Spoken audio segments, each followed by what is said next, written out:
ഫരീദാബാദിൽ വൻ സ്ഫോടകവസ്തു ശേഖരം പിടികൂടിയ കേസിൽ അറസ്റ്റിലായ അൽ-ഫലാഹ് മെഡിക്കൽ കോളേജിലെ വനിതാ ഡോക്ടർ ഷഹീൻ സയീദിന്റെ വിചിത്രമായ പെരുമാറ്റമായിരുന്നുവെന്ന് സഹപ്രവർത്തകർ.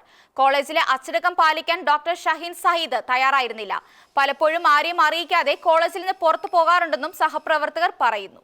അൽ-ഫലാഹ് മെഡിക്കൽ കോളേജിലെ വനിതാ ഡോക്ടർ ഷഹീൻ സയീദിനെ പലരും കാണാനെത്താറുണ്ടെന്നും അവരുടെ പെരുമാറ്റം പലപ്പോഴും വിചിത്രമായിരുന്നെന്നും അവർക്കെതിരെ മാനേജ്മെന്റിന് പരാതി ലഭിച്ചിട്ടുണ്ടെന്നും കോളേജിലെ പ്രൊഫസർ പറഞ്ഞു. എന്നാൽ ഇങ്ങനെ ഒരു കാര്യത്തിൽ അവർ ഉൾപ്പെടുമെന്ന് ഒരിക്കലും കരുതിയില്ല എന്നും പ്രൊഫസർ കൂട്ടിച്ചേർത്തു. NIA-യുടെ അന്വേഷണവുമായി പൂർണ്ണമായും സഹകരിക്കുമെന്നും സഹപ്രവർത്തകർ പറയുന്നു. ഭീകര സംഘടനയായ ജെയ്ഷെ മുഹമ്മദിന്റെ വനിതാ വിഭാഗമായ ജമാഅത്തുൽ മൊമിനാത്തിന് രൂപം നൽകാൻ ചുമതലപ്പെട്ടയാളാണ് ലക്നൌ സ്വദേശിയായ ഷഹീൻ സയീദ് എന്നാണ് വിവരം.